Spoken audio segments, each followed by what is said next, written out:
नमस्कार दोस्तों, जय महाराष्ट्र। जागो इंडिया जागो में आपका फिर से एक बार हार्दिक स्वागत है। तो दोस्तों,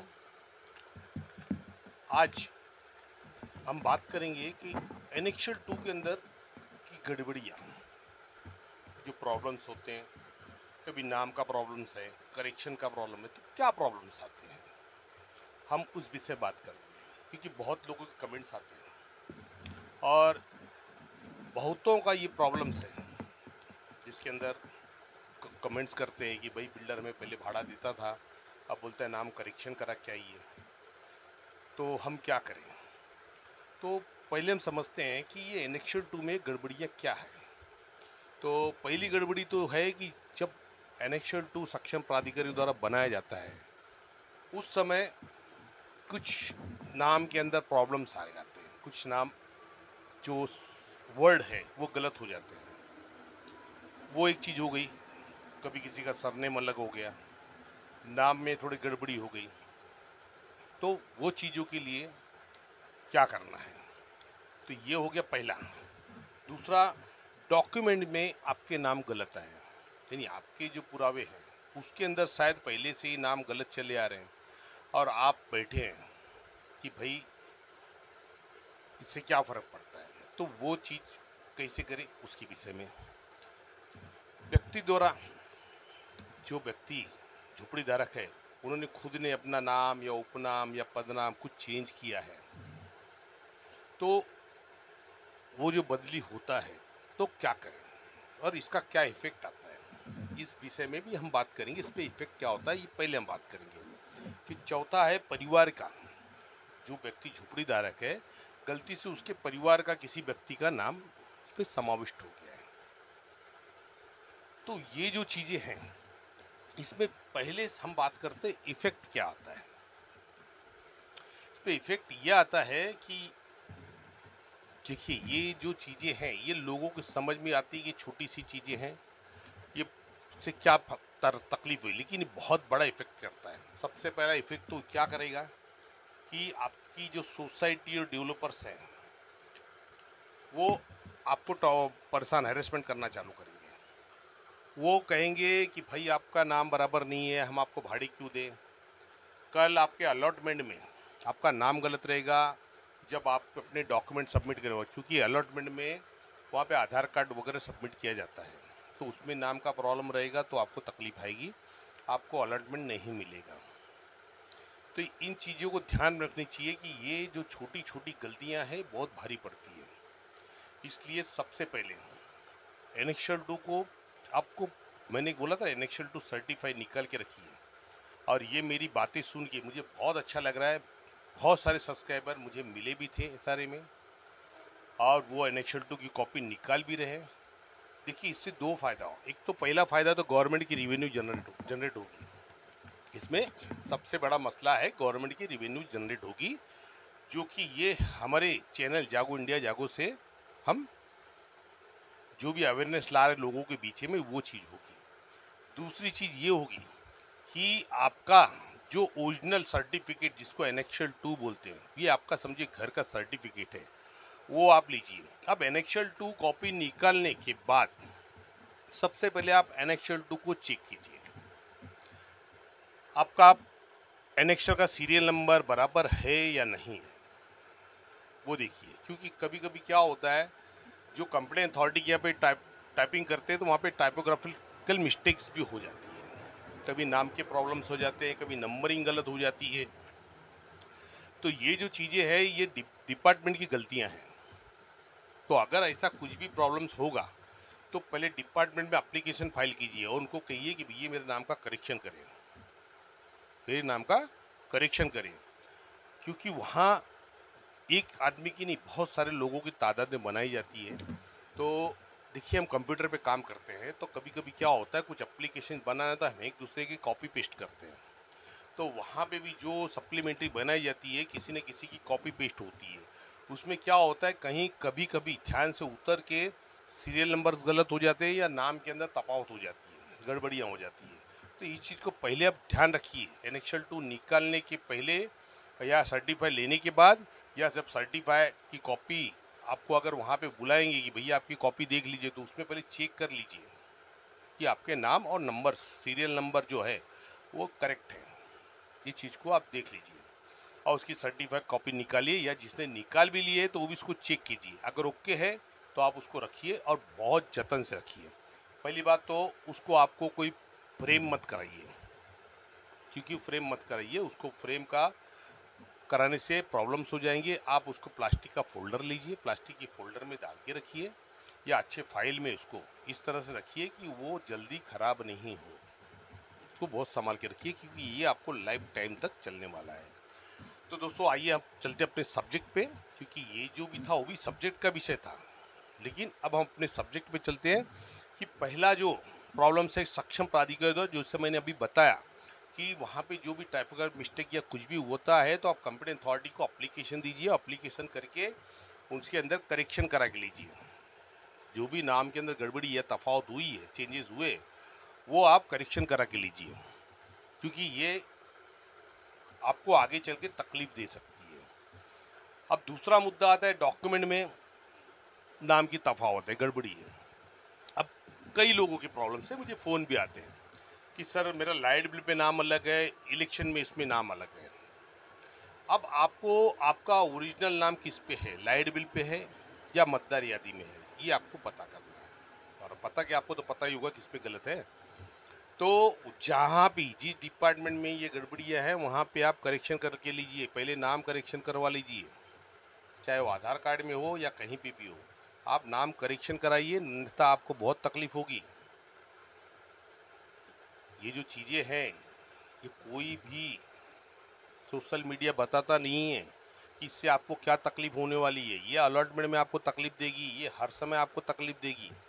आप कोई भी काम कराएंगे, इवन खरीदी बिक्री से लेके जो भी, मैं खरीदी बिक्री की इसलिए बोल रहा हूँ कि भविष्य में कभी करना पड़े तो भी आप वही व्यक्ति हैं, ये सिद्ध होना चाहिए। तो आप उसको करेक्शन करवा के लीजिए। और एनेक्शल 2 में अगर वहाँ पे नाम सही नहीं है तो जो करेक्शन किया हुआ डॉक्यूमेंट वो लगा के आपकी जो भी एनेक्शल 2 में भी करेक्शन करवाइए। समझ गए। अब तीसरा पॉइंट आता है व्यक्ति द्वारा। अभी कोई व्यक्ति अपनी स्वेच्छा से कभी कभी अपना नाम बदली कर लेता है, कभी उपनाम बदली करता है। उपनाम तो शॉर्ट में हो, लेकिन पदनाम जो सरनेम है, सरनेम जो बदली करते हैं और नाम बदली करते हैं, उनके लिए प्रॉब्लम्स ये है कि अगर किसी का एनेक्शर में नाम है और उन्होंने बाद में अपना नाम बदली कर दिया है, एनेक्शर के बाद, हाँ, एनेक्शर में अगर वही नाम है तो कोई प्रॉब्लम नहीं, लेकिन एनेक्शर के बाद अगर उन्होंने बदली कर लिया है तो दोस्तों वो गजट करवाइए। गैजेट करवाइए, गैजेट करवा के उसकी कॉपी लगा के एनेक्शल 2 में भी नाम आपका चेंज करवाइए, नाम आपका चेंज करवाइए। क्योंकि गजट नहीं करवाएंगे आपका नाम ट्रांसफ़र नहीं होगी, आपको आगे चल के बहुत तकलीफ होगी। मैंने बताया ना कि अलॉटमेंट से लेके हर चीज़ में आपकी तकलीफ होगी। और क्योंकि आप ये सिद्ध नहीं कर पाओगे कि आपका, मैंने पिछली वीडियो में बताया था, मुझे एक सब्सक्राइबर का फ़ोन आया था, मैंने उनको यही सलाह दी थी कि पहले गजट करवाइए, क्योंकि गजट करवा के रखेंगे तो आपका सिद्ध होगा कि भाई पहले मेरा नाम ये था और मैंने चेंज करके मेरा नाम या सर ने मैंने ये किया हूँ, आज से मुझे यही नाम से जाना जाएगा। तो आपके जो पिछले जो डॉक्यूमेंट्स या पिछले जो भी आपके नाम है उस नाम को अब इसी नाम से समझा जाएगा, तो वहाँ पे आप करेक्शन करवा सकते हैं। तो इस चीज़ का ध्यान रखिए और करेक्शन करवाइए। अब चौथा, हाँ चौथा तो हो गया। अब इसके अंदर ये है कि नाम का करेक्शन कैसे करें, क्या है नियम। तो दोस्तों इस चीज़ को आपको समझना चाहिए। अब ये जो 3 और 4 चीज़ें मैंने बताया, नहीं चौथा मैंने बताया नहीं, चौथा ये है कि कभी कभी क्या होता है कि आप समझो घर पे नहीं है, सर्वे पे, मतलब जब सर्वे होता है तो आप वहाँ पे है ही नहीं। अब सोसाइटी और वहाँ के जो बिल्डर्स के लोग हैं, जो भी उनको जो नाम पता होता है वो डलवा देते हैं नेक्सर में। जैसे हो सकता है कि आपके परिवार में अगर जो झोपड़ी प्रमुख है उसका नाम न छोड़ के किसी और का आ गया हो, तो वो चीज़ भी आपको तकलीफ देती है, वो चीज़ भी आपको तकलीफ देगी। तो इसके लिए, क्योंकि ये संपत्ति का सवाल है, संपत्ति का सवाल है, तो जो मूल झोपड़ी धारक है उसके नाम पे होना चाहिए। तो ये चीज़ में भी आपको तकलीफ आएगी। तो उसके लिए उपाय क्या, उपाय नहीं सॉरी नियम क्या, क्योंकि मैं कोई उपाय नहीं बताता हूँ सर, उपाय मैं नहीं बताता हूँ। उपाय के लिए जो एजेंट मार्केट में बैठे हैं वो उपाय बताते हैं।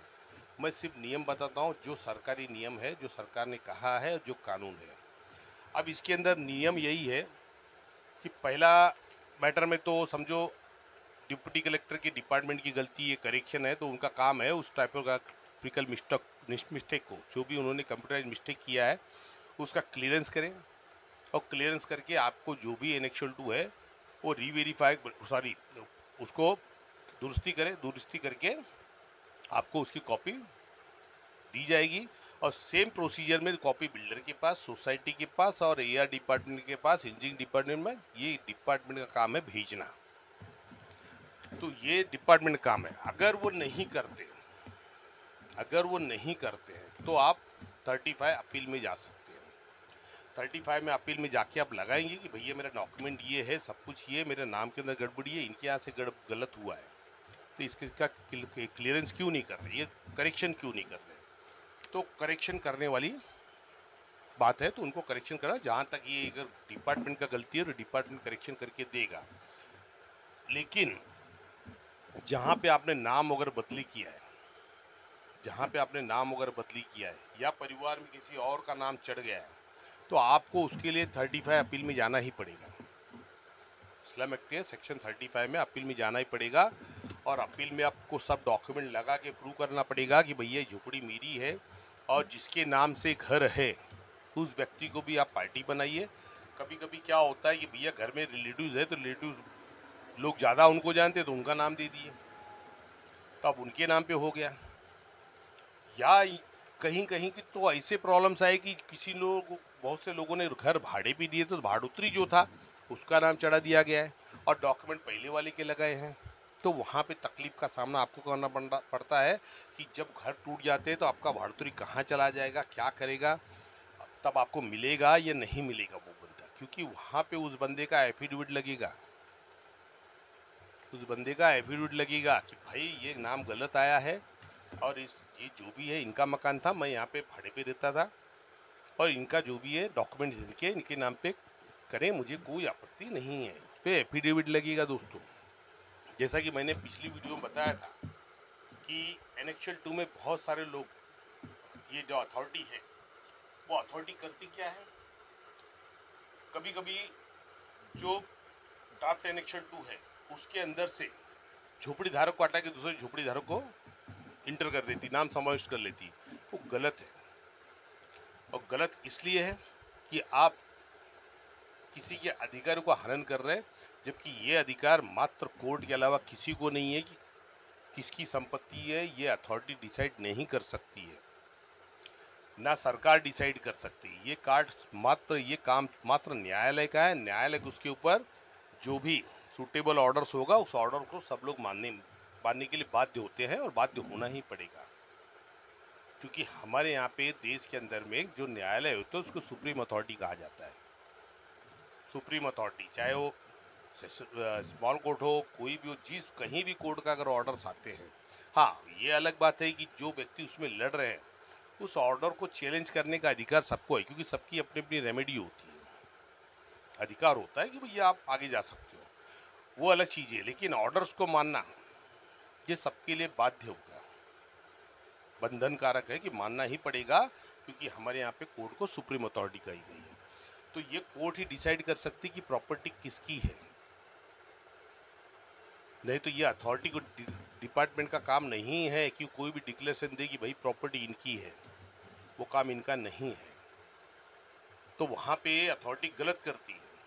वहाँ पे सामने व्यक्ति है, उस व्यक्ति को भी उनको बुलाया जाएगा, हियरिंग में उनसे पूछा जाएगा कि भाई ये जो बता रहे क्या ऐसी सी बात सही है या नहीं है। तो वो व्यक्ति वहाँ पे बोलेगा कि नहीं ये बात सही है, इनका घर इनका है और नाम मेरा गलती से आ गया, आप इनको चाहे, तो वहाँ पे भी उनका एफिडेविट लिया जाएगा, नोटराइज एफिडेविट लिया जाएगा कि कल को व्यक्ति मुकर नहीं जाए कि उसके साथ अन्याय किया गया। तो वहाँ पे नोटराइज एफिडेविट जमा करना पड़ेगा कि भाई हाँ ये चीज़ का ऐसा प्रॉब्लम था और ये मेरा नाम आ गया उसके अंदर, लेकिन घर इनका है, इनके नाम पे करिए, डॉक्यूमेंट भी इनके ही है। तो इस चीज़ को आप दोस्तों ध्यान रखना पड़ेगा। ये एक जन का प्रॉब्लम्स नहीं है, ये कईयों के प्रॉब्लम्स हैं। क्योंकि ये सारे मात्र छोटे से पॉकेट में नहीं है, पूरे महाराष्ट्र में फैला हुआ है और हर जगह ये। अगर ये सारे नहीं भी है तो भी आप अपने डॉक्यूमेंट चेक करिए, डॉक्यूमेंट प्रॉपर कीजिए और आपके डॉक्यूमेंट में कोई भी छोटी सी भी त्रुटि है तो उसको क्लियरेंस करवाइए, क्योंकि आने वाले समय में आपको इसका प्रॉब्लम नहीं हो जाए ना हो, तो वो चीज़ क्लियर करवाइए। कभी कभी क्या होता है, स्पेलिंग मिस्टेक भी इंग्लिश में कई चीज़ होती है, आई की जगह डबल ई लिखी जाती है, तो वो भी प्रॉब्लम्स है, वो भी प्रॉब्लम्स है। तो इन चीज़ों को आप ध्यान रखिए और उस चीज़ को क्लियर कराइए। अब ये तो एनेक्शल 2 क्या है, ये मराठी में बनता है, तो इसके लिए आपकी आसानी हो जाती है कि जो आपके आधार कार्ड पे है उसके हिसाब से ये उसमें मैच नहीं होता, क्योंकि वो मराठी में लिखा हुआ है, तो वो आपका चल जाता है। लेकिन अगर वो इंग्लिश में बनाएंगे तो आपको प्रॉब्लम्स आएंगे, तो इसके लिए उसका करेक्शन करवाइए और गजेट करने की जरूरत पड़े तो गजेट करवाइए। क्योंकि देखिए, इस सारे की जो अधिकारी बैठे हैं वो आपके लिए काम नहीं कर रहे हैं, मैंने पहले बताया, वो आपके लिए काम नहीं कर रहे हैं, वो मात्र गांधी जी के लिए काम कर रहे हैं। तो इसके लिए आपको, आपकी ड्यूटी है कि आपका जो अधिकार है उसकी सुरक्षा कैसे करें, आपका जो अधिकार है उसकी सुरक्षा कैसे करें, तो ये आपको जानना होगा। तो इसके लिए मैं बार बार आपको समझाता हूँ कि दोस्तों, हर चीज़ क्या आपके लिए ज़रूरी है, क्या निकालना है, उसको निकाल के रखना है। अभी कल के दिन ही मैं इशारे गया था, हमारे एक सब्सक्राइबर है भांडुप में, डॉक्टर साहब हैं, डॉक्टर अंसारी जी, वो मुझे मिले थे। उन्होंने मुझे बताया, वो थे, उनकी मिसेज भी थी, उन्होंने बताया कि सर आपका वीडियोस देखने के बाद हमें मालूम पड़ा कि एनेक्शल 2 निकालना, इसलिए मैं एनेक्शल 2 निकालने के लिए आया। उनकी जो भी प्रॉब्लम थे मैंने सुना, उनको बताया, रास्ते बताए, लेकिन मैंने उनको बोला जब तक आपका सर्टिफाई नहीं, बोलते सर आपका सुनने के बाद ही हम सर्टिफाई एनेक्शल 2 लेने के लिए आए। बोले जितना जल्दी कि निकालिए, क्योंकि ये जो एनेक्शल 2 है, ये जो एनेक्शल 2 है, अभी आप ये समझ लीजिए, आपके दिमाग में एक चीज़ और चल रही होगी कि आज समझो मेरे पिताजी के नाम पे एनेक्शन है, कल मेरे पिताजी एक्सपायर हो गए, मम्मी का नाम ट्रांसफ़र हो गया, तो आपके दिमाग में ये आएगा कि भैया ये एनेक्शन की कॉपी मैंने निकालूंगा, कल मम्मी का नाम चढ़ गया है, मैंने मम्मी का नाम चढ़ा दिया है, तो अब इस एनेक्शन की जरूरत क्या। तो ये चीज़ आपके दिमाग में जो खटक रही ना, गलत है दोस्त, क्योंकि मूल एनेक्शन मूल होता है, जो ओरिजिनल कॉपी मूल एनेक्शन बनता है ना, उसकी कॉपी आपको रखना ही है, वो भले नाम ट्रांसफ़र हो जाए वहाँ से, लेकिन ओरिजिनल एनेक्शन तो आपको रखना है, वो आपको लगेगा कभी भी किसी भी समय। क्योंकि दोस्तों एक बात बताता हूँ, परेशानी बोल के नहीं आती है, परेशानियाँ बोल के नहीं आती है, वो आके सर पे खड़ी हो जाती है। तो इसके लिए उन परेशानियों से बचने के लिए उस समय उपाय करने से अच्छा है उपाय पहले करके रखें। आपका आज समय व्यर्थ जाएगा, मैं मानता हूँ आपका आज समय व्यर्थ जाएगा, लेकिन वो समय जो भी व्यर्थ जाएगा इस समय, वो आपके लिए फ़ायदेमंद होगा।